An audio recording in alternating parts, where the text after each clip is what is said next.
record to the clouds. There we go. So yes, Mark, you can record this too. But for everyone who wants to send a message to the panel, what we need you to do is in the chat bar, which if you click on chat at the bottom of your screen will appear on the right-hand side.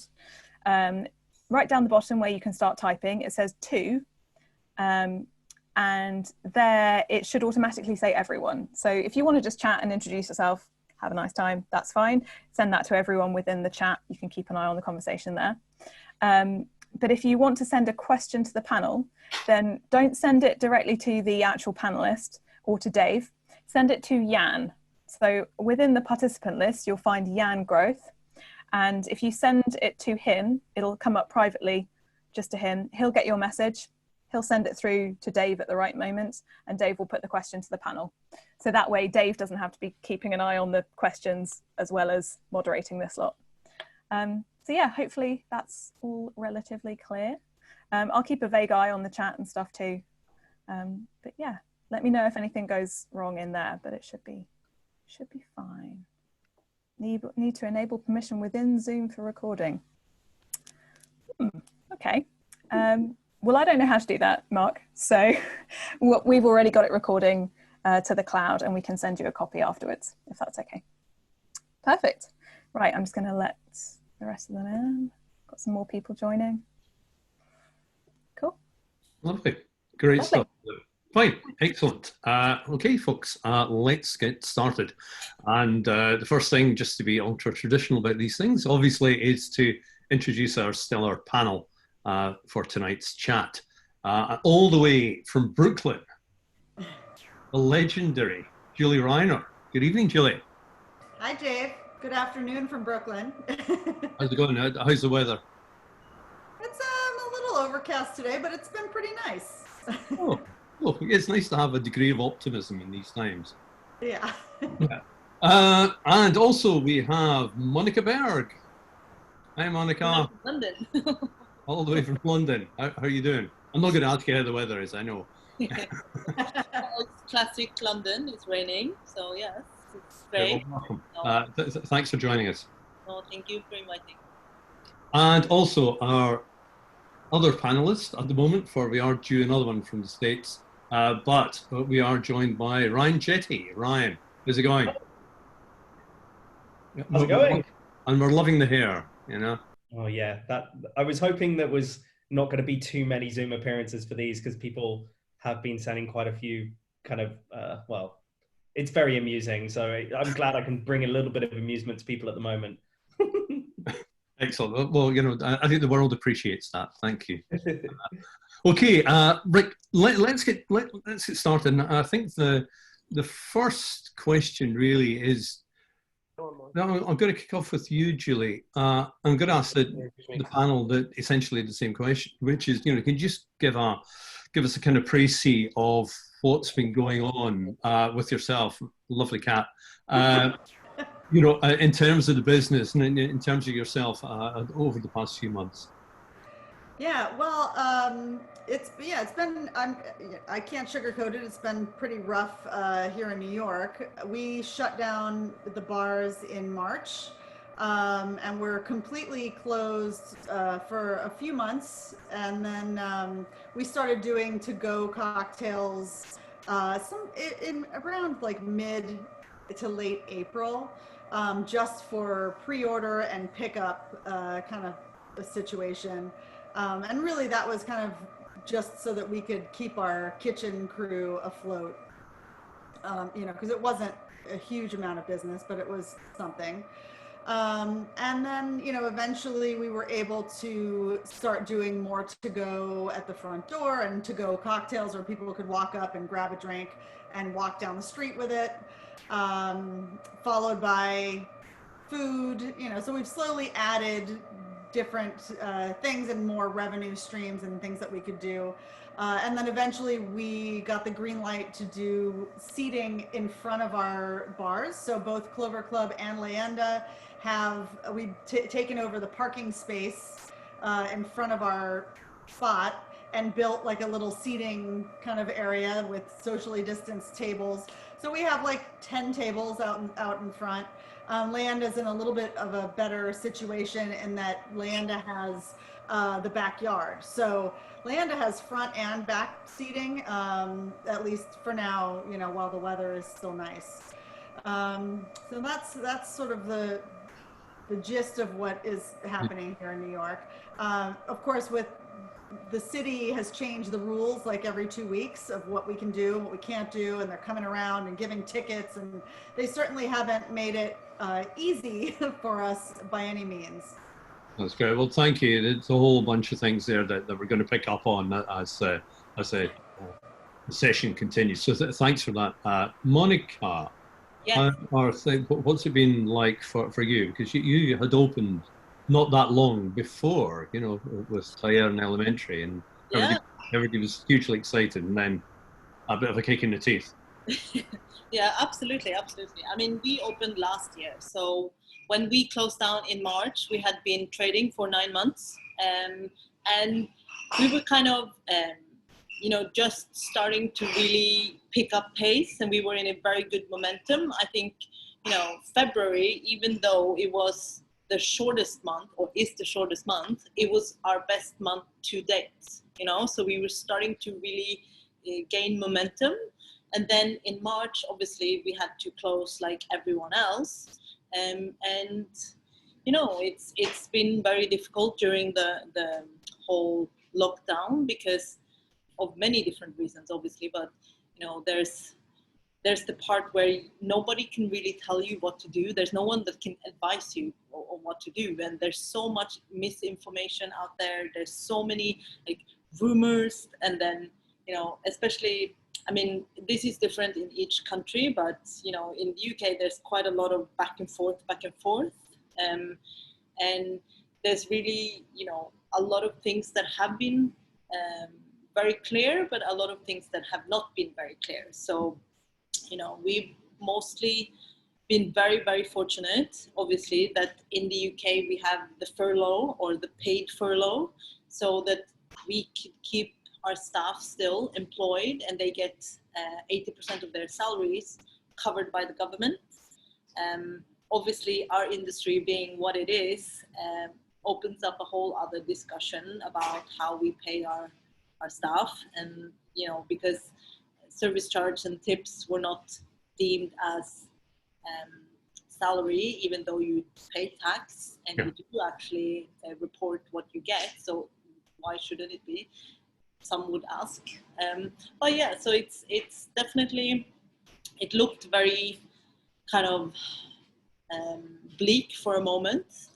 But yeah, and we just decided, or not just decided, but we will reopen the front part next month on the 2nd of September, and then we'll just take it from there and see what's gonna happen. Cool. Thank you. Ryan, I can appreciate of how your empire is doing, because obviously you've got bars and interest in not just in London but around the world. So yeah, you know, I heard things in general, then we can drill down to specifics. It's on a whole, we've been, you know, I like to look at it in a positive sense. You know, it's been very different between each of the markets, but there's also, you know, there's the reality of the situation. You know, we've lost one business to the situation. You know, we're still trying to work out things different between London, Amsterdam, and DC, and, you know, different points of maturity for each of those businesses. I mean, DC was a matter of weeks old before we had to kind of close down. But it was, you know, it was also very tough. You know, the reality of the situation, you know, we lost Cub to this because it's not feasible. You know, it's a tiny little space. It's not really possible to be a meter away from anybody else. And also the kind of, I suppose, the confidence that we're expecting there to be.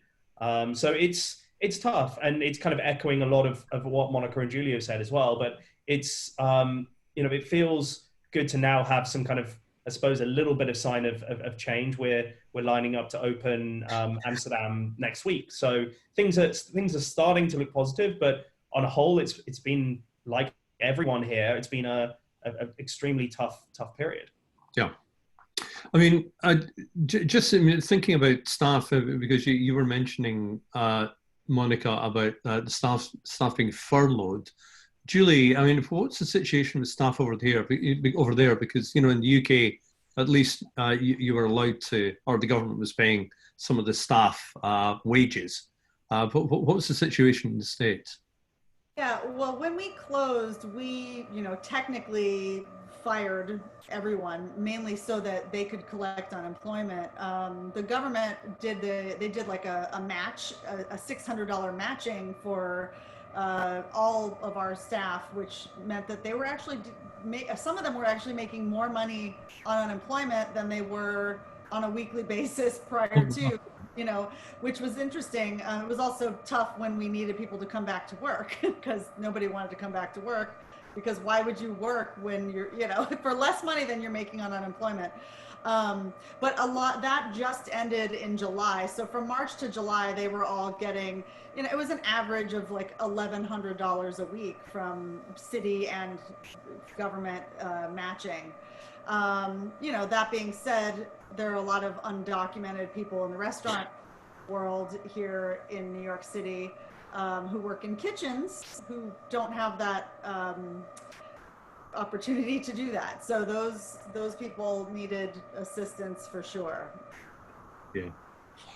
Thank you. We've just been joined by Bill Thomas from Jack Rose in DC. He was lurking under a different name. We didn't spot he was there. So I do apologize, Bill. You've come up as Maura. Great to see you. Good to see you as well. Can you just give us a quick overview of what's happened? Then we're going to start drilling down into some specifics. Well, the world has basically ended, and we're the last survivors, so I'm here right now. It's pretty bad here in DC. I will say that we're pretty fortunate that our mayor moved pretty quickly with some of the same things that happened in New York, which were like on bottle or off-premise bottle sales, cocktail to go. So that's been pretty effective for us. We've been pretty fortunate.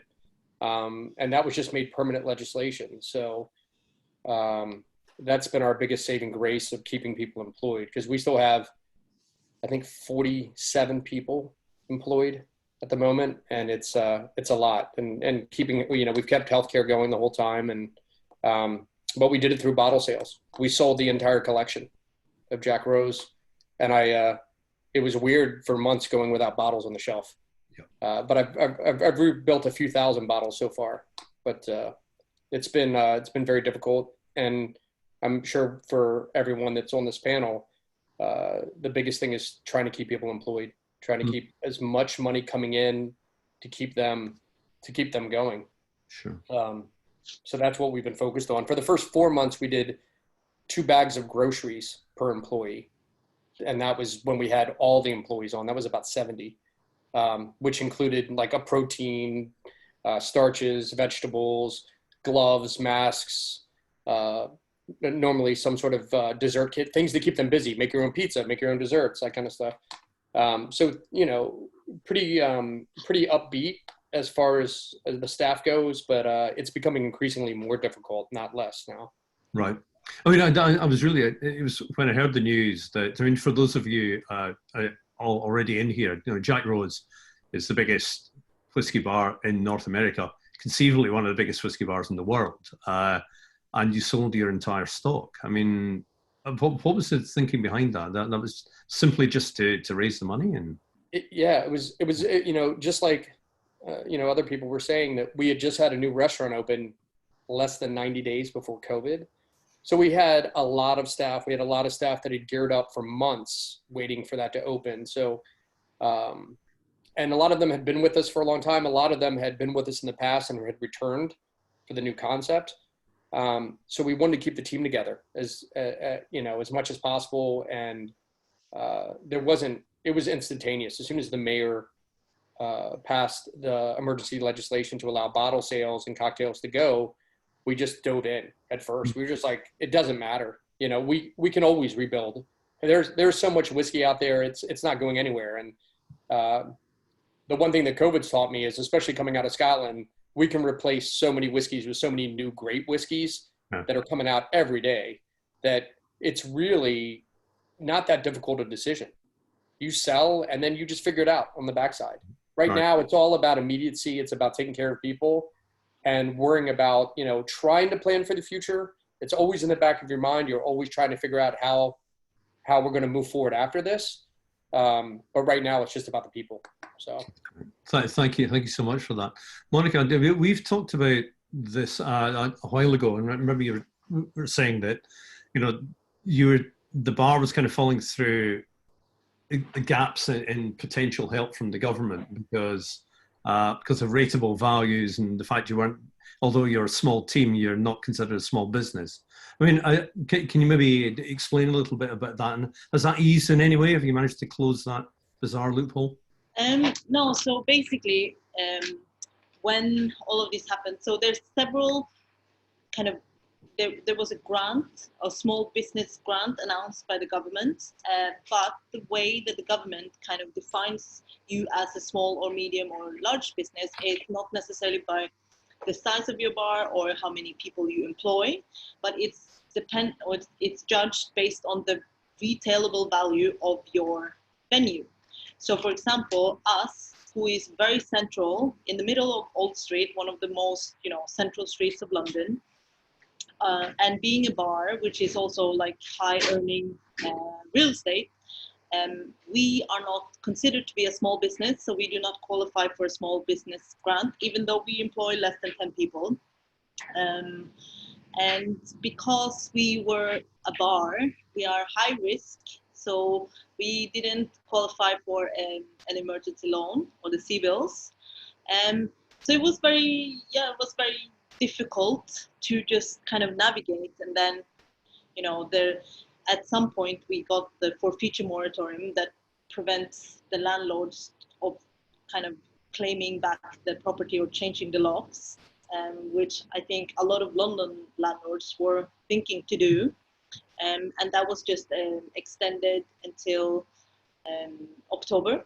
So after that, it's kind of, you know, we'll see what happens. But yeah, it was definitely very challenging. And I think that I think Ryan and I had this discussion or conversation several times actually, where, you know, I feel sometimes bars are a little bit like the black sheep of our industry, kind of the one that gets penalized and gets kind of forgotten in many discussions because, you know, yes, restaurants are important, hotels are important, but bars and pubs and nightclubs are also important. So I think that just because we sell alcohol, it doesn't mean that we also are not worth saving, you know? So yeah, it was definitely very difficult to navigate all of this. Thank you. Julie, I'd like to kind of pick up on that point about bars being like the forgotten child of the hospitality industry. I mean, is that something you found also applies in the States? Absolutely. Yeah. I mean, for us, you know, we have a pretty extensive food program at Clover Club and Leanda. So, you know, and for what the requirements are right now in New York, bars, if you don't serve food, you're kind of out of luck, you know, because they change the rules. So you literally the people have to eat in order to have drinks. So if you're a venue that doesn't have food, what are you going to do then? You know, so there are a lot of cocktail bars that just haven't really reopened. You know, it's like a bar like PDT that does hot dogs, you know, but there are a lot of other small bars like that that are not food venues. And then we're also policing the public to get them to sit down and order food, you know. So yeah, I think that a lot of nightclubs and bars without a menu are kind of the bottom of the totem pole, and a lot of the political you know, our representatives, they don't really seem to care so much. They're kind of like, oh well, whatever, they're just bars, you know. Yeah. And there's a lot more power behind the like Save Restaurants, and you've got celebrity chefs that are out, you know, Tom Colicchio is you know, out lobbying for them, and you know, bars don't quite have as much, although we are trying, you know, we're in there. Yeah, because it was. I was looking at, there was an interview with Rene Redzepi recently, and he was speaking to one of the members of the Independent Restaurant Coalition, and they seem to do a really good job in terms of, understand, getting a seat on the table in terms of lobbying, but bars seem to have been left out. So. I mean, so Ivy Mix and Susan Fedroff, my partners at Clover Club in Landa, have been on the coalition and have really been trying to help to point that out and help bars that are in this situation.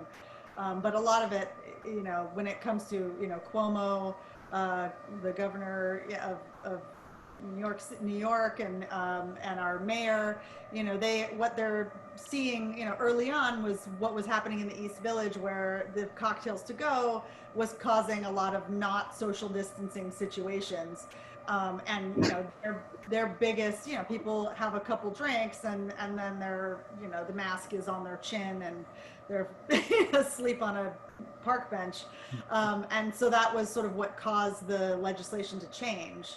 And so it's sort of like every venue for themselves, just trying to be, compliant with it, because they're out and they are giving tickets. There were 3 bars on Smith Street that got their liquor license pulled like 2 weeks ago for not, the SLA has been coming in and saying, let me see your POS to make sure that the 2 people at the table with drinks have also ordered food.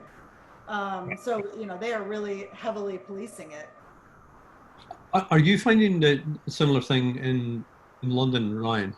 There seems to be, bars are kind of butting their head against, constantly, continually changing legislation, and some overzealous policing and some perhaps underzealous policing, perhaps.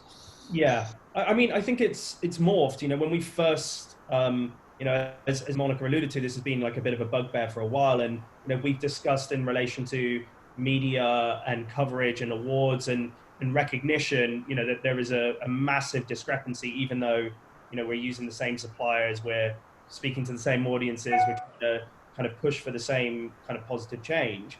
But I think it's really highlighted it in the survival sense through COVID. It's going, okay, well, not only now are you kind of like a different, like you rank in an importance in a different way, but actually the survival is being covered in a very, very different manner. I mean, I don't think there's been as much kind of the kind of tough policing on it in London. I haven't heard too much about people being kind of pulled up in that sense. I think from the people that are trying to enforce kind of licensing, they are realizing that places are trying to survive, but the same thing still, if there is a noise complaint, speaking to people in Bristol, and they're getting pulled up because they're trying to simply adhere to the rules, be as kind of vigilant as possible, and they get a complaint through, and the ranking compared to a restaurant or a bar, it's a very different approach from the licensing body. So there is certainly that imbalance, and it's becoming more difficult and highlighted in much more of an a kind of, I suppose, fundamental way through the current situation. So we've been fortunate; it hasn't impacted us in that sense. Well, partly because we've not been open. We don't currently have any venues open, so we haven't had to kind of face that. But talking with peers and trying to understand the difficulties that we're trying to navigate, it just feels like nobody's considered the different business of a bar. They've realized that it's an important part of the economy, and it's supporting farmers and suppliers and all of the various industries that kind of cross over into food and drink. But it's like the nuances that make a bar distinct from a restaurant, and the different needs that we have as a result of that don't feel to be part of the conversation. I mean, Bill, just picking up on that, I mean, do you think there's been this almost like kind of systemic ignoring of the importance of the bar trade by authorities, or misunderstanding of how important the bar trade is? Well, in this city, we had that initially. I mean, that was the initial thing. Bars were left out of every bit of legislation. It was like, okay, we're going to do X. We're going to You can do cocktails if you're a restaurant, and they literally left taverns, bars, nightclubs out of it. And the good thing is we have a strong restaurant association here, and they quickly lobbied. Kathy Hollinger has done a great job leading the restaurant association here, and they quickly changed everything. So bars could have, for instance, next to me is like a small dive bar, and they're doing $1 cheese sandwiches to go with, you know, and everybody's just supporting them because they, you know, they're coming in and getting big plastic things full of beer, and the $1 cheese sandwich most of the time ends up in the trash can, you know, half a block down. But they're doing these kind of creative things, and the ABC board has definitely stepped up enforcement recently. We've seen that quite a bit. We've seen quite a few visits. But for the most part, we've been fairly lucky, and it's been strong leadership from the mayor, from Muriel Bowser, and from Kathy, to really help restaurants and bars in our city make it. I have to admit, you know, things are bad. Things are really bad, and it's going to get worse, and it's going to get worse for, you know, any bar and restaurant that doesn't have any sort of outdoor seating when the weather changes. I mean, we're going into some of the darker days now, I think, and we're not coming out of this. It's going to get dark very quickly, but at least they're giving us the best fighting chance with the legislation that they've done. But initially, bars, and they've always seen as, you know, and it's really been the cocktail culture that's helped change. You know, when I got into the restaurant business, I mean, the true cocktail bar really wasn't, you know, 20 years ago wasn't there. And it's really the existence of, you know, cocktail bars that have pulled, you know, taverns, you know, into the light and say, wait a minute, these are extremely important to our community. It's what the community wants. Without that kind of revolution, without that kind of quality that the cocktail revolution did, everyone would just see bars as just, you know, rowdy, you know, low-end dive bars. But, you know, the best dive bar in DC serves a great cocktail now. So it's pretty amazing to see the transformation over the last 20 years of what a bar truly is. And it really has gone back to the most amazing gathering place, where, you know, that are so important. And it's really in every community now. It's gone from, remember, it used to be in commercial strips or downtowns. Every neighborhood now has their best places where people go. It's fantastic to see how far we came. And unfortunately, COVID derailed us from taking, you know, truly seeing bartending and working in hospitality as a lifelong profession. And we kind of got derailed by COVID. And it's going to take us a few years to rebound from this, minimal. And that's what the most sad thing about this is, the fact that we've set ourselves back as an industry. COVID has set us back dramatically, I think. And I've already had, I had an employee come to me last week and say he's moving on. He's not coming back into the industry. He's a fantastic bartender. But he's, you know, he's doing that old thing you used to hear 15 years ago. I've got to go out and get a real job. I've got to think about my future. And we had gotten past that. And now we're regressing. And that's what really is the most disappointing thing. So, I mean, Julie, how does that chime with what's going on there in Brooklyn, you know, in terms of, do you feel derailed? And if so, how do we get back on the rails?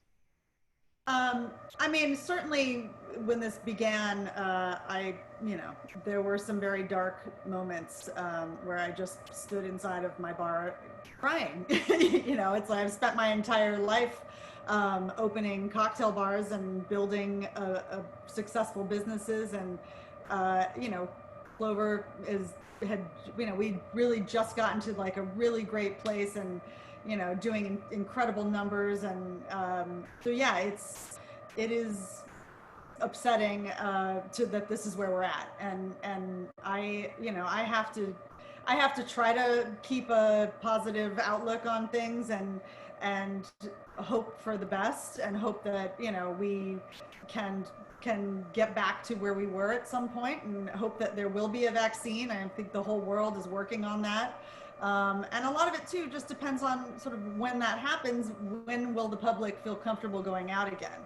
I think we're very lucky in that our bars are in a neighborhood. There are a lot of bars in New York City. This cat really wants to be on camera. There are a lot of bars in New York City that don't have that luxury, you know, bars that are in the financial district or in Times Square. They are completely dependent upon the people that go to work there. And those people are not going to work there. And most of them are not going to work there for the rest of the year. They may, you know, be back in 2021, but that's most of these businesses, that's what the plan is. So those are the bars that are going to be where this is devastating. You know, for us, you know, Clover Club people know us. They're walking by. They want to support us. They know that they need to come in and support us in order for us to be there on the other side of this. And they don't want to see all of the wonderful places where their go-tos close, because right now, you know, we've already lost, I think, 1,500 restaurants in New York to date. Pegu Club was one of them. You know, we chose to, the Pegu was a second level space. You know, the rent was really high. There was no way that Pegu was going to come out the other side of this. And, you know, and that was a very costly, there was no closing party. There was no selling off the stock. You know, we actually had to vacate that space in March when the numbers in New York City were so high that it was scary to be outside.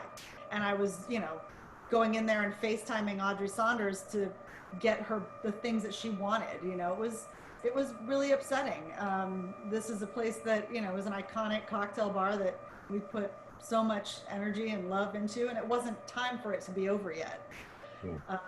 So, you know, I count my lucky stars, you know, in that we are surviving currently, but I don't know what's going to happen when the weather gets cold. So, you know, right now I'm positive through the end of October and then I don't know, you know.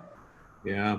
Monica, I mean, looking at it from a London perspective, how much of that kind of echoes what's going on here, and also what kind of support would you like, you know, perhaps over rents, perhaps over, you know, government support, etc., etc. Well, I mean, yeah. So, I mean, my bar is in that space where there's no people. So we are very close to the city. We are very close to the tech part of the city, and you know, around us it's 30,000 workers that have been told to stay at home until next year. So all of the lunch trade obviously has collapsed for anyone in this area. We've spoken to the people around us. Bars in this area of London are doing something between 30 to very best 50% of their previous numbers. And, you know, we've run our forecasts, and, you know, with those numbers, we will run out of money by the end of the year. And, you know, we can, you know, I don't know. So what we were hoping, obviously, was that there would be some kind of legislation from the government that would ask the landlords to cut us a break, because anytime there is money involved, it's not going to come naturally. You know, banks and landlords are not going to give you a break from the goodness of their heart. So we need some kind of legislation for that to happen. I think most of the commercial landlords of London are still collecting 100% rent. We've paid 100% rent throughout the whole lockdown. So we've made this much money, more or less, for the last 5 months. And we still paid 100%. So it's very tough. But yeah, I don't think that there's any help coming from that way, or there's no help coming from that way. So, you know, we just have to make it on our own, or, you know, die trying. But it's, you know, it's a litany of disaster. I mean, it saddens me so much to kind of hear all of this from you guys. I mean, Ryan, I mean, how can you see things getting back onto the rails, or will the rails be pointing in a slightly different direction?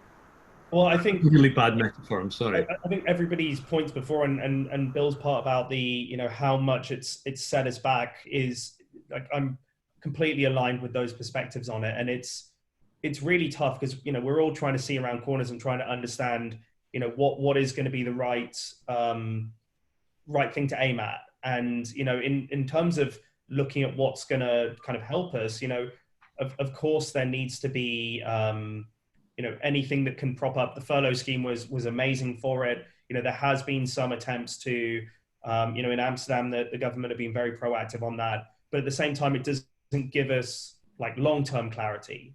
And I think the nature of the way that people are behaving at the moment is also because they don't have clarity. You know, people are going, well, is this going to be my one window to get out while I can? You know, people are obviously fearful. It's been, you know, such a hard thing to navigate from an individual perspective. And, you know, the same human needs that you had about kind of socializing and for some people who can't cook, having a proper meal out and those kind of things.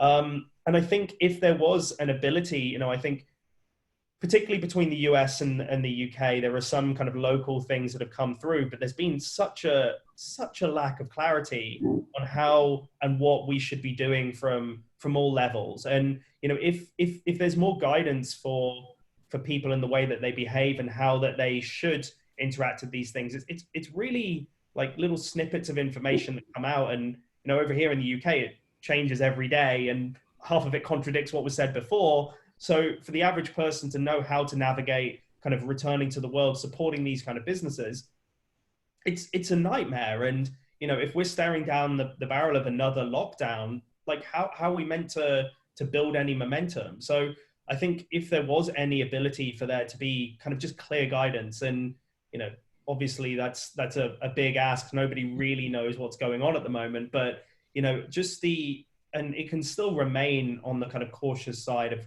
of course, protecting lives is the utmost importance. But giving a little bit more clarity on how people can go out and support, because if you're not in a neighborhood, if you've not got the point where people can just kind of wander down and support you, and I've been so kind of like heartened to hear about friends who have businesses in those scenarios have been able to kind of capture that. People do want to help, and they obviously love these businesses anyway and want to be able to kind of experience them again. So if we can get a little bit more kind of guidance for people on how to get out, how to support, that would be a massive change in terms of what we can start to plan as well from a business perspective.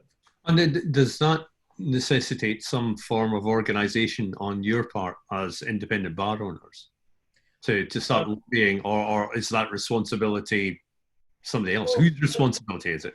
I think there's always been that point where, you know, going back to that argument on the difference between bars and restaurants, you know, I think there's always been a desire to be able to sit at that table and voice the needs that we have from the bar side. But I think in general, it just requires more mature conversations about it.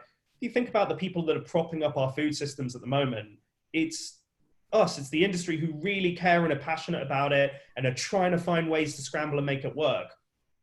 The actual changes from a legislative point of view are not really being kind of guided by those people. And so if we're not at the table, if we can't have those conversations, and of course we're going to like be biased to our interests, but as long as there can be that voice for us to look at how we equalize it out, then that makes a big change. So yes, I think there is a need from, you know, the bar community to be able to kind of voice some of those things and make sure that our needs are heard. But I think there's also a responsibility from the government side to realize that, you know, in the UK, this is the biggest manufacturing industry that we have. Food and drink is hugely important. And even before tourism comes back online, you know, it's a massive kind of heart of our country. And so we need to be able to be having more informed, more mature, more kind of open dialogue around what these needs are. Yeah, fantastic. Thank you so much. Just a little thing, a reminder from Jan here to all you people watching. We are taking questions. If you have any questions, and I'm sure this is, you know, that there are questions forming in your minds, please, if you could send it to Jan, and Jan will filter the questions out and send them to me, and I'll ask the guys. this is to all of you, because one question has come in from Tor, all the way up there in the north of Norway. You're all drinks historians. He's asked, and it's a really interesting one. I mean, does anybody know how long it took for bars to rebound from the Spanish flu? I suppose you had, in America, you had prohibition to deal with as well. But, you know, has there been any precedent to this? Do we know? Well, who would like to jump in on this one? I can't jump in on the Spanish flu, but my family has had bars and restaurants in Washington, D.C. since 1885. So my great grandmother had to deal with prohibition. And I used to have a mantra that every time things got bad, I was like, well, at least I don't have it as bad as she had it, you know, prohibition. And now I would kill to have prohibition over this, because at least with prohibition, you knew the rules, you knew the game, and you had to figure out how to get around, and what she did. And there's stories I've recently pulled up online, stories about her being such a thorn in the side of the revenue men, and continuing to like just bootleg and do whatever she had to do to stay alive.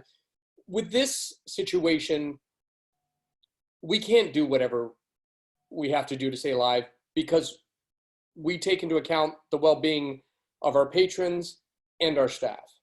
There's no, let's break the rules, let's make the money, let's stay afloat. It's to stay afloat at, you know, personal risk to the people that we love. So we're caught between a rock and a hard place here. And that's why we have to look outside of just our industry, and we have to look at the government, especially local and federal, to help us get through this and see the importance of hospitality in our industry and each part of hospitality, and really what that means to a vibrant community and to especially inner cities. So, you know, in terms of bouncing back from this, it's unprecedented. And I don't think anyone that we can turn to has great advice.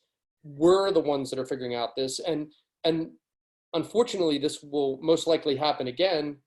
And we will be the people that people turn to for advice and what we did. So what we're doing today is setting the groundwork for how we respond to this in the future. And that's why it's so important to get it right now. It's so important to think outside the box.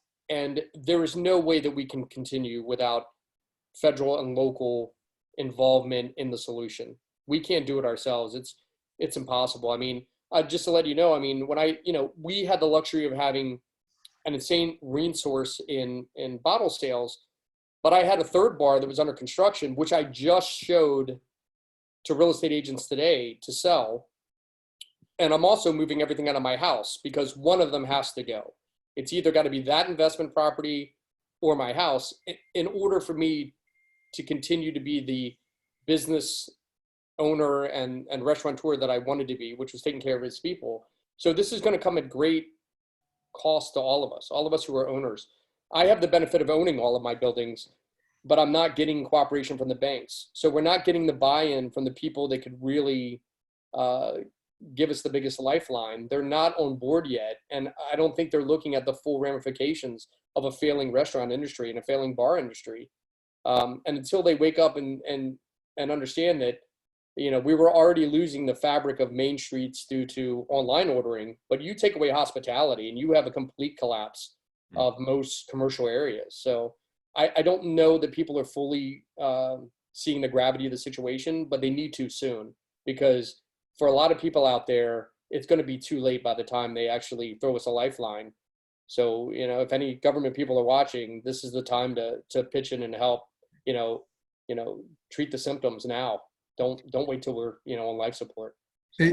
Is it made more difficult, Bill, by the fact, and Julie, indeed, it's made more difficult by the fact you're in election year. So this is perhaps, you know, for politicians, less important than just getting reelected.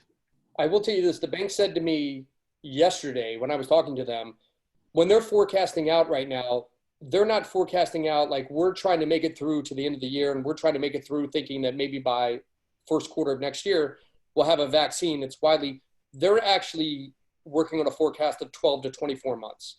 And when they're working on a forecast of 12 to 24 months, any of us that are in the bar industry and restaurant industry today, when we think about having to carry this heavy weight, this heavy burden for another 5 months, it's almost insurmountable. When you start talking 12 months, you're waiting for a miracle. You start thinking 24 months potentially, the way the banks are thinking, it's almost impossible. But the problem is they're less likely to help you when they're thinking what little help they can give you or what help they would give you wouldn't do any good anyways if they're projecting 12 and 24 months out. We need them to be thinking, we need to help you no matter what and not put a time constraint on it because we don't know exactly how long it's going to take. But if they're forecasting 12 and 24 months, none of us are going to make it beyond 12 or 24 months. So we definitely need help regardless of how long this takes. And they need to start thinking,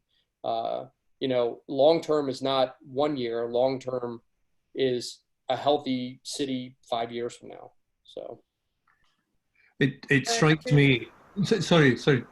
I was just going to say that the election and the state of the world here in America right now is definitely not helping our situation, you know, because there's so many other distractions. And I don't think that a lot of these politicians see helping us as that it's going to be a positive outcome. You know, they're kind of like, oh, well, a lot of the restaurants and bars are going to close and then there will be a vaccine, people will feel comfortable going out again, and then new restaurants will open. You know, I think that's more so the thought process of a lot of them over saving the current restaurants that are out there. And it really is so dependent on where you're located and, like I was saying, and what your situation is.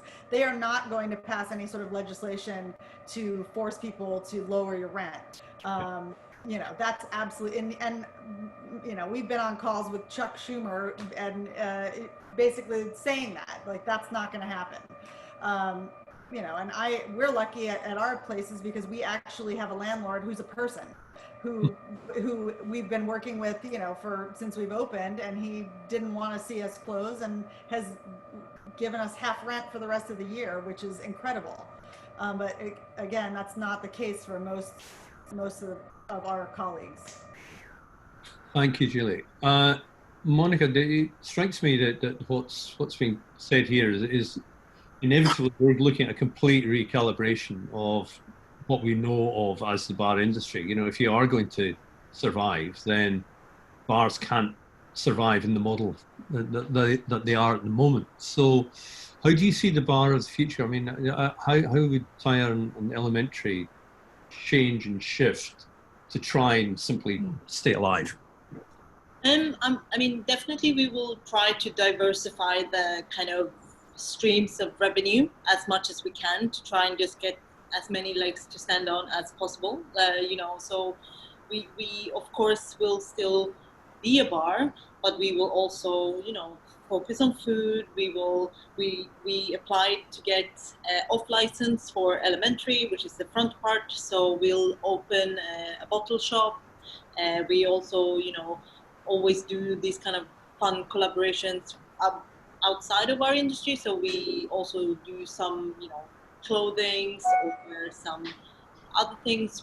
During the lockdown, we wanted to sell off some of our stock just so we weren't sitting on too much money. And then so we started to do the bottled cocktails, which turned out to be quite popular. So we just like, you know what, let's just go for it and just try. And really now we built it up to be available in 55 countries. So it's, you know, it's grown a lot. So hopefully we'll be able to continue with that. But, you know, it's also important to, you know, make sure that people feel comfortable to come back.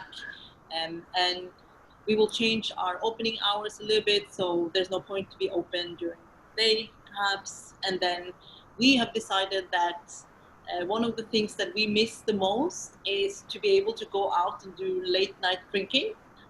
Obviously civilized and socially distant, but we will continue to open as long as we can and not close early, because we see that a lot of places in London has chosen to close either 10 or 11.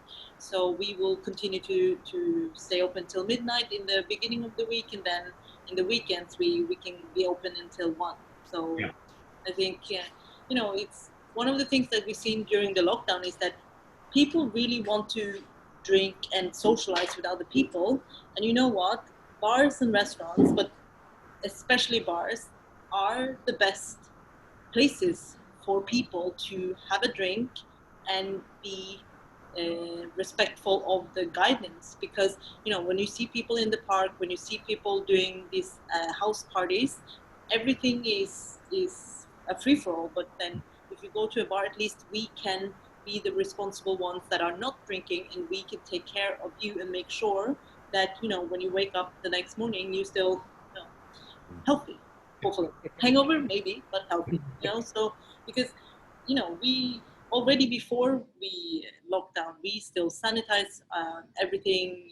Every 10 minutes, we clean the toilet. So here it's much more controlled, and that's part of the thing. Like, as a bar owner or as a bar operator, or anyone that works in the industry, we're not here to work against the government or against society. We are here to do our part. And you know what? We could actually be a very, very good team player in that, in the bigger picture. Listen, Tanya, I mean, are you kind of saying, I'm going to throw this question open to all of you, but I'll start with you, Monica.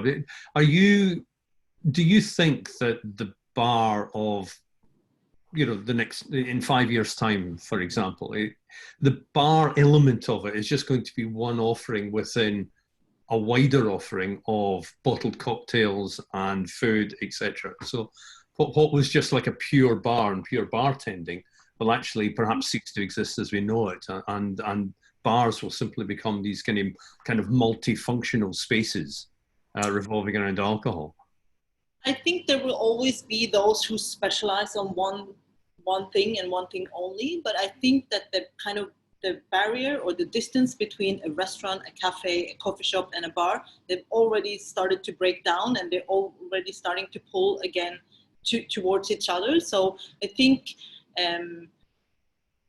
especially now with so many like shared offices closing down, you just have to be these social meeting places where people can come and they can do whatever they want. If they want to have a martini at 11 a.m. With their Zoom meeting, that's fine. I'll serve you that. I don't mind. But if you want to have a coffee, that's fine also.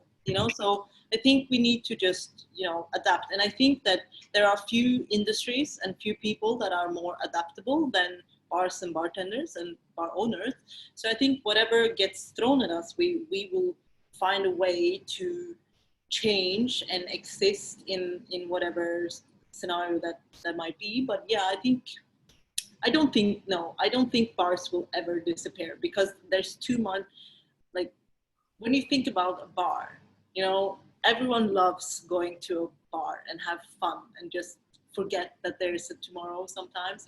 Like, bars are so important for the social welfare and social behavior of all of us.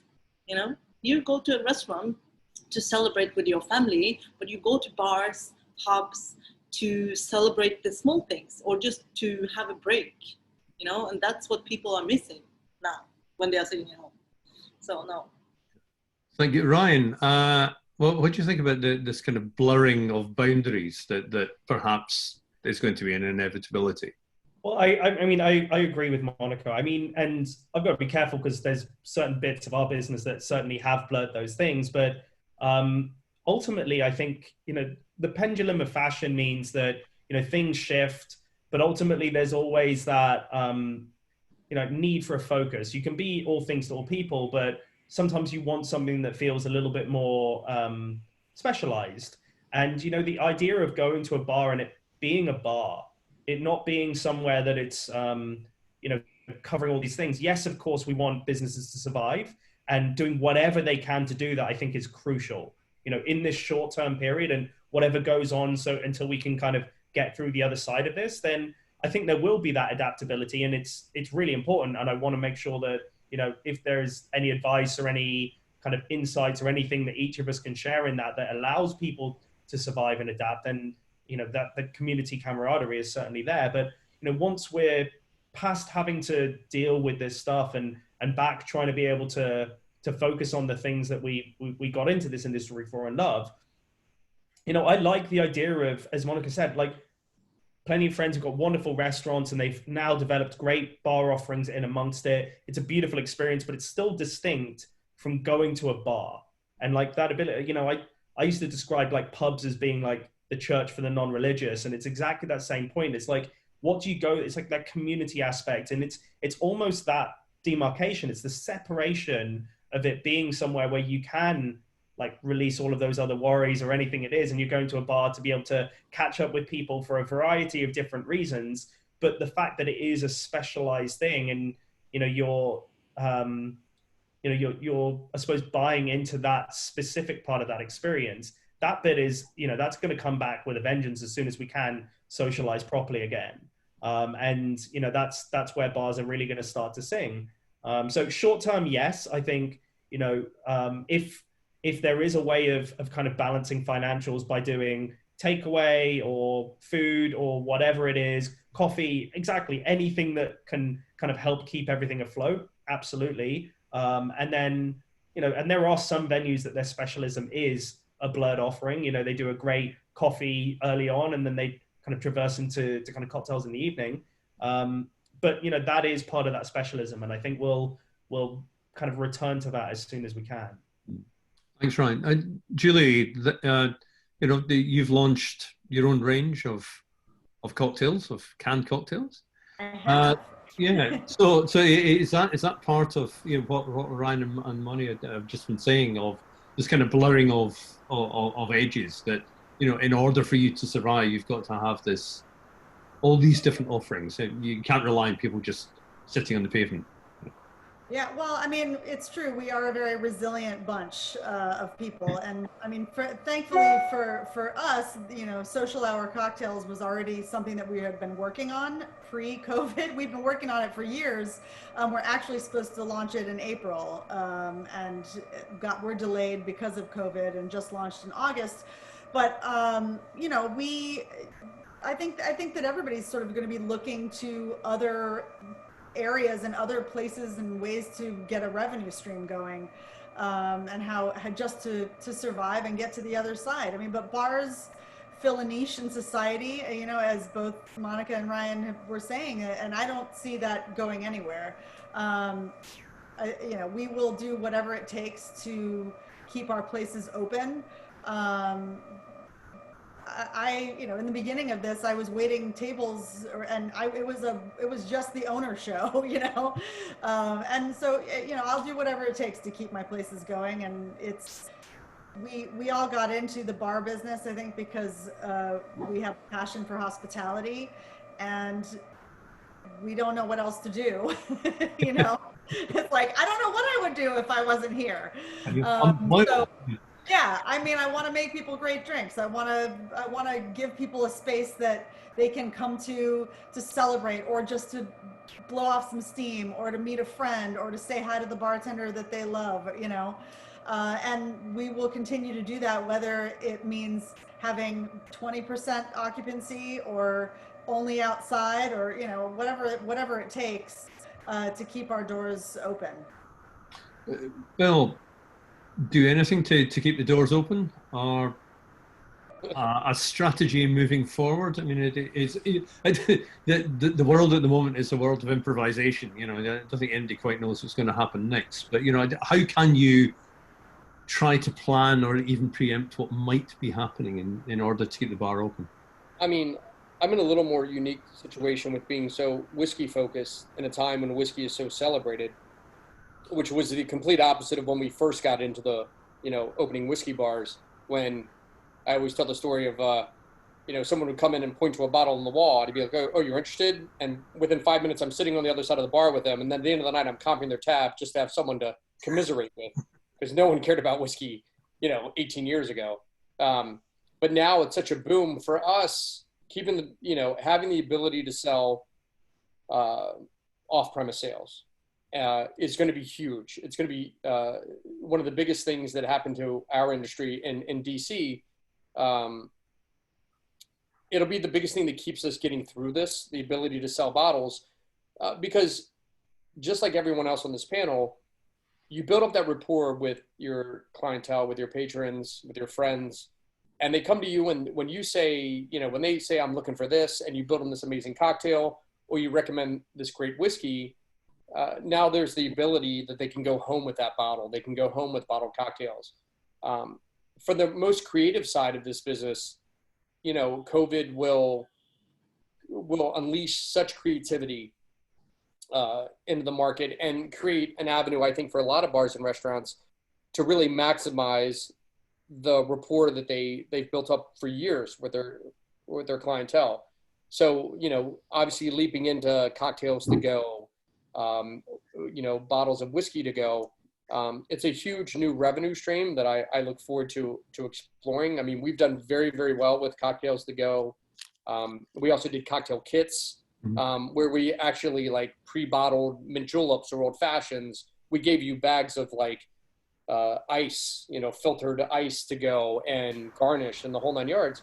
And Derby Day is coming up, September 5th. So, we plan to do a tremendous amount of business in pre-made mint juleps. So, it's opened up a lot of possibility. What we're looking at right now is, and the biggest support we've had is we've had the distilleries that have been very supportive of us and calling us from day one, literally first week. They were like, let us know what we can do to help. And obviously, we've had the ability, and I actually just drove 10 hours the other day to Kentucky and pick barrels that they'll bottle for us and send up, which we can then hold some back from when we reopen, but sell directly to consumers. So, we've had a tremendous amount of outpouring from the community, from the distilleries themselves, in helping us get through this. So, I definitely have seen from the whiskey, from the whiskey patron, the distilleries, an outpouring of support, which has really kept us going and how has allowed us to keep those employees, paid when you just can't do it with inclement weather always. Why does it always seem to rain on Thursday, Friday, and Saturday when we need the revenues the most on outdoor seating? I don't know. Just kind of a jinx, but we've been pretty fortunate. Distilleries have been holding us up, and, whiskey patrons have come in looking for advice. So I think going forward, us cultivating those relationships and being able to offer things of quality to the people that come in on an expanded level, not just for on-premise consumption, will be the biggest thing that keeps us going. And knowing that on the other side of this, we have an additional revenue stream, or we've created an additional revenue stream that could create even higher profits. And more importantly, what we were trying to move to before COVID even hit was creating jobs that weren't just behind the bar, weren't working the floor. How do we move people from, as they get older, from more physically taxing jobs to more intellectual within our industry, so that they can grow with our businesses, as opposed to then just moving on to something else as an ambassador, or moving on, or moving out of the industry. How do we create a corporation where all of that information, all of that learned experience, they can move through and create a lifelong occupation in our industry? And that's hopefully at the end of COVID, we'll have been so used to thinking on our feet and thinking outside the box and creating new revenue streams that we're stronger, but we have to get there. And right now, everything that a patron, it really is a community. Everything that the people come in, and when they buy a bottle, or they buy a bunch of bottled cocktails, and you see them tip $50 on $30 tab, or $50 on a $100 bottle, going to the staff, helping us get through this will be the best thing that they can do in terms of creating a vibrant hospitality industry when this is through. So I just want to thank everybody who's watching, who has jobs, who have the 9-to-5 jobs, that have the government jobs, that work for law firms, because it really is a village. It really is a real group effort that are keeping us afloat right now. Those who have money seem to be so generous. And I'm thankful for those people that have they've really come out, and they really you know, they sign their credit card slip, they throw it down, and they walk out, and you look at it, and you're like, how great are you? I mean, how fantastic has it been? The outpouring has been just, I mean, they look for stuff to buy. They come in, they're just like, what do you have new? I could always use one more bottle of this. And they probably, I bet you if we went to their house, they got 8 bottles on the shelf, but they keep buying one more bottle just because they want to tip and they want to throw stuff in. So, you know, for all of the negative that COVID has brought, it has brought out the best in people. So the one thing I love is we are in the greatest industry. We're all in this because we love being at the end of bars. The reason I got into this is not because my family had a history in the bar. I just loved being at the end of a bar and meeting and the conversation. It's just still, to me, the special place. Standing at the end of a bar and talking to people is the most magical place on the planet. So I don't know. Sorry, I went off on a little thing. No, that's fine. Man, Thank you so much for that. Yeah. Well, it's good. I mean, it's good to have an optimistic view of things. I mean, Julie, I specifically what Bill was saying there about brands. I mean, have you noticed brands stepping up to help? I mean, it's hard here in the U.S. because they can, you know, it's like in the beginning, I had brands reach out, you know, asking how they can help. And I'm like, well, how can you help me? You know, it's like, you can't give me money. You can't buy my stuff. You know, there's only so much that they can do, you know, as opposed to in Europe where they can go in and buy your menu, you know, or do a lot of other things. But, you know, there have been a lot of brands who've been super supportive of, you know, sending people in to have a meal, or, you know, like supporting bartenders in getting them meals at our places and paying for meals, or, you know, there have been some creative things, but it's tough for the brands to actually support us financially, which is what we need, you know. Yeah. Ryan, what's your thought about brands and brand support? And does the nature of brand support have to change in these straitened times? You know, should they be stepping up in some way? Do they even understand the issues at the moment? Well, do any of us understand the issues? I think it's you know, I think there is, to Julie's point, it's like, you know, we're stuck in like the situation, and like the financial aspect is the bit that we're trying to navigate, and you know, everybody is affected by this. There is a link between all of us. So partly there's a responsibility by all parties, and that involves brands as well as the everybody through to the frontline staff. But you know, it's where we, you know, I don't know what I would ask of the brands in this situation. What would I want them to be doing? I mean, you know, there's been some great attempts about, like, you know, keeping people creative, keeping people engaged, education being an opportunity at this point. And I think they've realized that's a chance, and I suppose a bit of a responsibility that they have as well. But at the same time, I think it's not, I don't feel like it's on them to be able to kind of have to come up with the solutions here. I think, you know, a lot of the things that we're needing, you know, as Bill talked about, where there is opportunities to kind of collaborate and come up with things that help each other, then that's a real positive. But I don't think any of us are standing there with our hands out and expecting anything in that scenario. I think we're just all trying to take stock of things, understand what are the opportunities, and then work together as that community to push things forward. And, you know, I think across the board, a lot of the conversations that are being echoed is, you know, we want to rebuild better. We don't just want to reopen. You know, this has highlighted a lot of the, I suppose, less stable foundations of some aspects of the industry. And it's going, okay, well, we're all in this, you know, the brands understand that they need us to be able to function, and it's a symbiotic thing, and it's worked in that way. But how can we actually now work together to kind of really rebuild things in a way that gives a lot more stability as we go forward? But I don't think there's huge, I mean, I certainly don't have any answers on how to approach any of that. You know, we're still trying to work that out. But then, you know, the fact that we can do that as a community is really crucial. And I think, you know, the brands that we've been close with have all recognized that role. And I think we're all just trying to understand what we can do, so then we can all pitch in together. Great, thank you. I'm going to take a couple of questions that Jan's fired in, and Monica, you're in the spotlight. And another question from Tor here, and it's a really interesting one actually. That which segment of which category do you think is going to be most likely to survive post-COVID, drinks-wise? Are there going to be some fallouts? Are you going to see less? Is gin going to suffer? Is whiskey going to boom?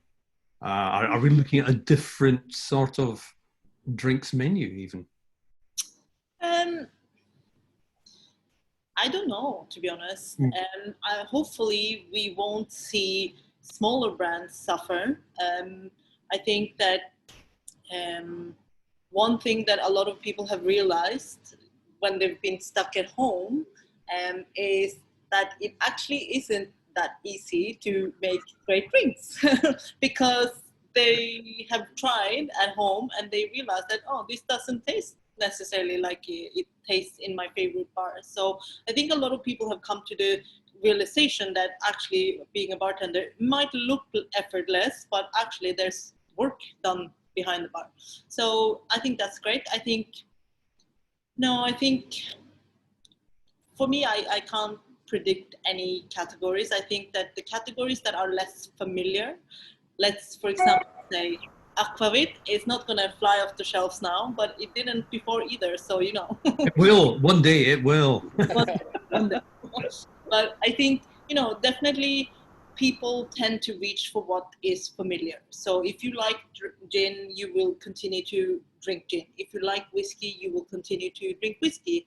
However, hopefully you will broaden your vision, maybe, or the kind of brands that you drink. But I hope that there won't be any casualties. Yeah, because I throw this open to all of you, because certainly in the early days, if you were looking at some of the reports coming in, the brands which were doing the best were the big brands, and smaller brands were beginning to suffer. It was as if consumers were seeking reassurance in the well-known names. The biggest online retailer in the UK, their biggest whiskey sales was Famous Crowds, and not specialist stuff. So, I mean, do you think that is going to continue, or do you think the smaller brands are going to come bouncing back? Because we're going to be in a recession. People are going to have less money.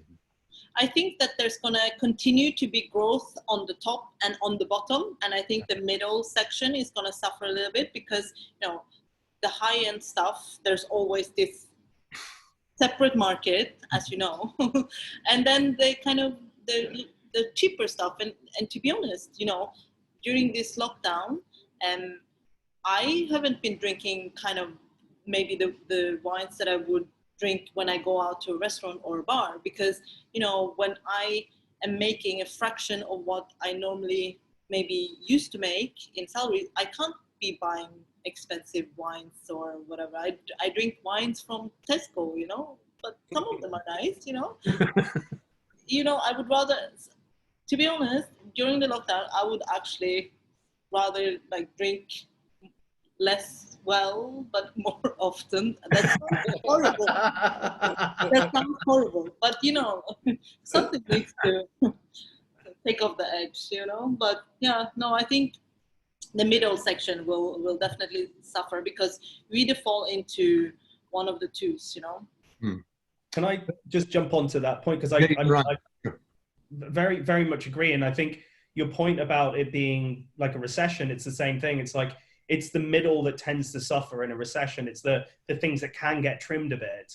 And, you see value at kind of like both ends of the scale. But I think and I love grouse. I'm very happy to be smashing bottles of grouse alongside cracking over something a little fancier at certain times as well, because you're still seeking those experiences, and they offer that in their own value. But I think one of the interesting things I am, as Monica alluded to, the education has changed a lot, partly by people having a go at it and seeing, how difficult it is. And it's come across the board with cooking, with making coffees at home and their cocktails. But they've also, there's been a lot of education that's been kind of going around, and you've seen people, I think, understand the value that goes into their food a lot more.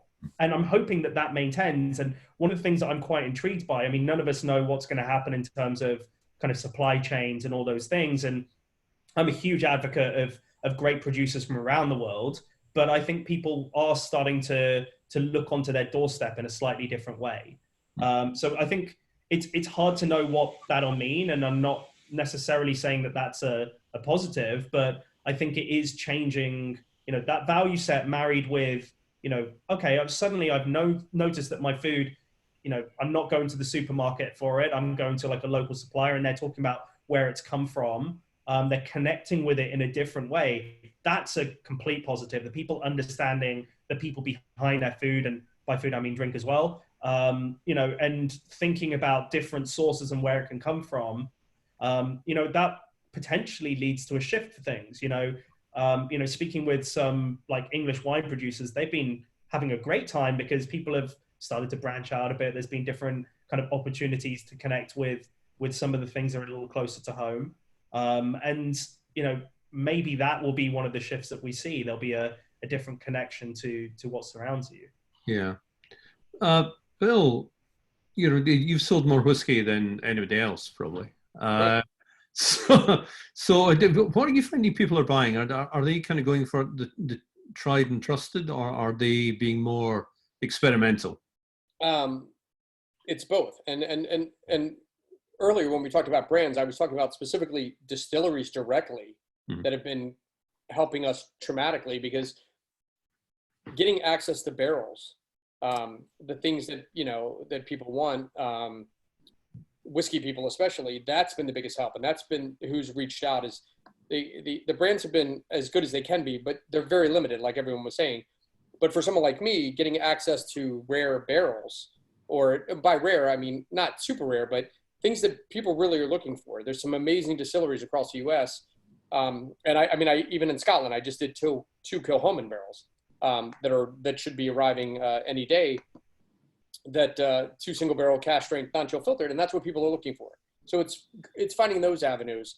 For us, having the ability, and I know other places and other people in this panel have municipalities that already had these laws, but I've never been able to sell direct to consumer. So we built up all this trust, and when they walked out of Jack Rose, they had to go to whatever liquor store. But now being able to put that bottle right into someone's hand is so big for us. I mean, that's what I was fighting for pre-COVID, that I had just had the law change for, and then COVID came in and just accelerated everything. So for us, it's a big deal. And we're seeing people that just trust us on the mid-range and the low. I mean, we're selling, you know, $19 bottles of bourbon all day because we're like, this is great in an old fashioned, you should buy this. And then we're selling like $60 bottles. We're like, this is the best value on the market. And then we're selling single barrels for, you know, $150, $350 a bottle, because we picked it, we certified, and everybody on this panel has an amazing palate. And being able to take that palate and turn it into dollars, in a sense, having people say, this was vetted by someone on this panel that said, this is amazing. We found this, or we did this collaboration, this, you know, gin that's finished this way, or this absinthe that's finished in a port barrel, or, you know, we collaborated with this, is another huge revenue stream that all of us can take part in. And that's been the biggest thing, is that for us, we've seen the low end, the high end, and the middle, simply because we gauge what our customers' needs are right now, and then we've been able to sell it. And that's been our biggest saving grace through COVID, is really being able to take all of that knowledge that we were imparting to hundreds and thousands of people every week, and now they're coming in and being like, you know, what do you have? What bottle can I buy? Or I need a gift, and Christmas is coming. I mean, it's so weird to think. I'm thinking like a retailer, where we're buying now thinking about how our sales will be in November and December. So we've totally kind of changed our mindset. The restaurant and to-go food and to-go, that's what is paying the bills to keep the staff employed, a little bit of the bottle sales. But to keep the staff employed 6 months from now it's the moves that we're making now that will decide how much money we can bank in November, December to carry us through January, February, March, April, when we lose our outdoor seating. Yeah. So we're trying to think strategically in that respect. So it's difficult, but we're seeing it across the board. But it's how do you take that trust that all of us have built up for, 1 year, 5 years, decade, 2 decades, and how do we finally offer something else? And I think a lot of people in this panel, with cocktails to go, with a cocktail line, with whatever they're doing, this is the future of our business in terms of expanding, keeping our focus on our core, which is whiskey or cocktails, but being able to branch that out and have people being able to enjoy it outside of being on premise. That's going to be the future of our business in terms of keeping us holistic. So when this happens again, we can pivot very quickly, or we have that other revenue stream. We can dial back one, dial up the other. That's what we're thinking is, when we open Jack Rose and open the Imperial and stuff, we keep saying we're not opening up bars, we're opening up institutions. And how do we're trying to think 100-year out. And that's what I said at the beginning. We were lucky enough that we were thinking 100 years from now. So we just took that 100-year plan and turned it into a 2-year plan, a 1-year plan to keep everybody whole. And then we'll figure out the 100-year plan next year when we're ready again. So we had those resources, all of those bottles that we had accumulated over the last 15, 20 years to carry us through. But I think that what everybody's saying here, I love the fact that they're expanding their product lines because people trust them. People love their bars. They love the cocktails they create. And why do they create amazing cocktails? Because they have amazing palates and they know how things balance. And now they're going to take it and you're going to be able to enjoy it at home. And those people who flew in just to go to your bar in London or just to go to your bar in New York get to take it back to Utah and Iowa and Belarus or wherever they're going to be. And they're going to be sipping on your cocktails there. And that's what I think is fantastic is we're going to figure out a way to create these additional revenue streams based on something they already have, this insane knowledge and this insane ability to create. And that's really the artistic side. We're half artist, half blue collar worker, really is what we are. And we're creating this amazing product now. So, that's one positive. And, of course, when I leave this Zoom and I go back to the bar and I'm trying to do $2,000 tonight at a 30% profit margin, my optimism will die just a little bit, but right now I'm trying to be as positive as possible. Oh, but we want to keep it going that way, man. Yeah. Julie, we're slowly or steadily, speedily even, running out of time here. That paradigm shift that Bill was just talking about, the new look bar.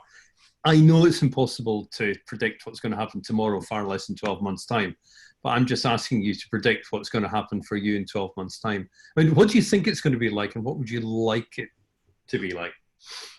I mean, for us, I think we're hoping that we can diversify our revenue for sure, like what Monica was saying, and have things coming in different arenas, not just the butts in the seats,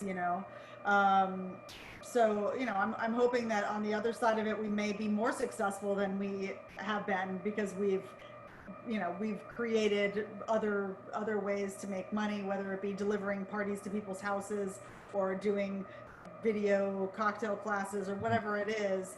If the to-go at-home cocktails continue, we can continue with that. I mean, it's hard to predict, but I'm hopeful that we will be better on the other side. Yeah, good. Ryan, 12 months time. I mean, it's both a combination of trying to think about what it means for our business, but also for the industry. And we've touched upon the fact that there's this has highlighted some of the fragility that underpins, and there's been some changes with that. But I'm kind of hoping that there's like a little bit more like momentum around like full change. How can we, restore a bit more balance to our industry? Of course, the primary one is I really hope the industry is still like as buoyant as it has been and kind of manages to kind of stave off too many closures in 12 months time. I think we're all worried about what that looks like from a landscape point of view. We don't want to see all of these amazing businesses fail, and fail because, you know, of something else. You know, it's not as a result of them not being kind of appropriate for the market. It's just everything's kind of screwed. So hopefully we don't see that fallout, and, you know, as a whole, then we can kind of look at the kind of bigger picture things that we want to change. I mean, it's hard to understand what will happen in kind of that period of a time, because, as everybody's kind of alluded to, we're actually getting into like a trickier period now, because both in terms of what usually would have been a very fruitful time, but also because we're trying to stack towards being more of a like outdoor style balance, and we're not going to be able to be outdoors. So it's hard to understand where that recovery point is going to pick back up, because, you know, the same reason why COVID was extra tough, you know, that beginning point of the year is the points where things are lean, and it's not usually the chance where you get you know, you don't have enough of a buffer to build things up in a different way. So I remain hopeful. You know, the optimist in me kind of goes, 12 months time, we should, you know, we should have balanced out a lot of the, you know, we will have understood a lot of the things that we need to face a lot better. Our governments would have stepped up and given a lot more clarity. And, you know, we should be able to put in place some of those kind of, I suppose, more industry-wide changes that we want to see ushered in. Right, thank you. Finally, Monica. Yes. Crystal ball time. So in 12 months time, well, I mean, in 12 months time, I'm either going to be here in this very room, which is in the bar, actually, for those who haven't been here, I'm actually at the bar, and, you know, be hustling like always, probably hustling harder.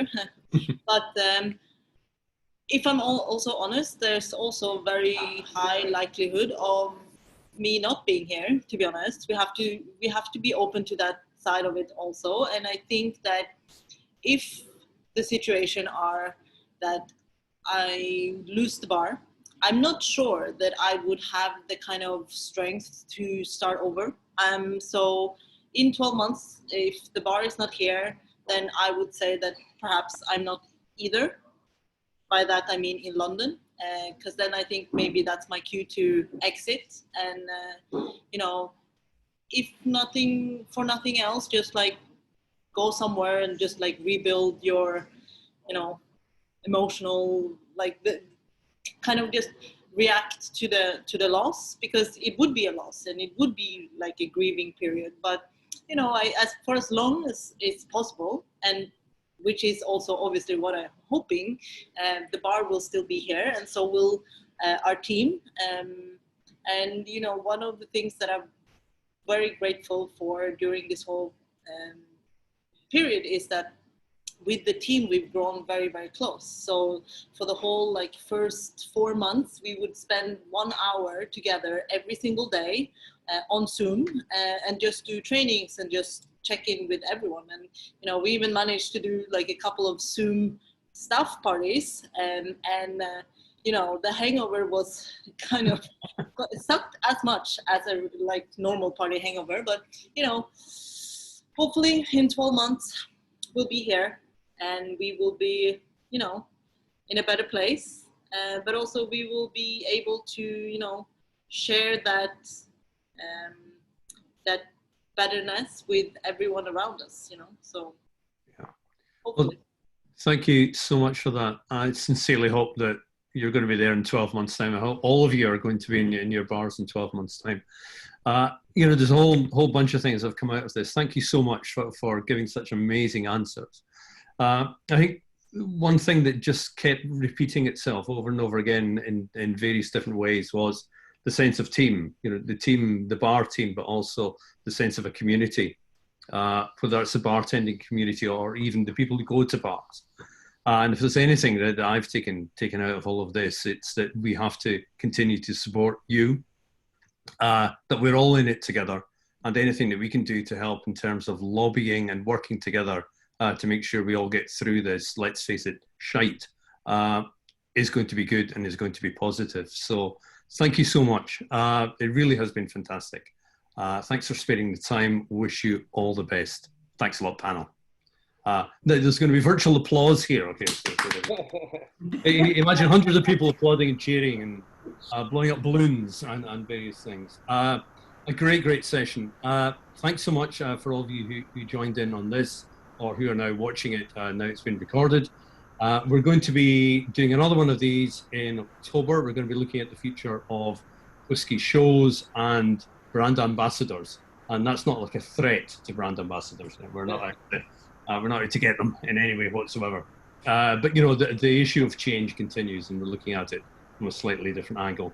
But until then, thanks once again to this amazing panel. Stay safe, guys. Stay well. Hope to see you all in the flesh sometime soon. Thanks for joining in. Thank you. Thanks, Dave. Thanks, Dave. That's all.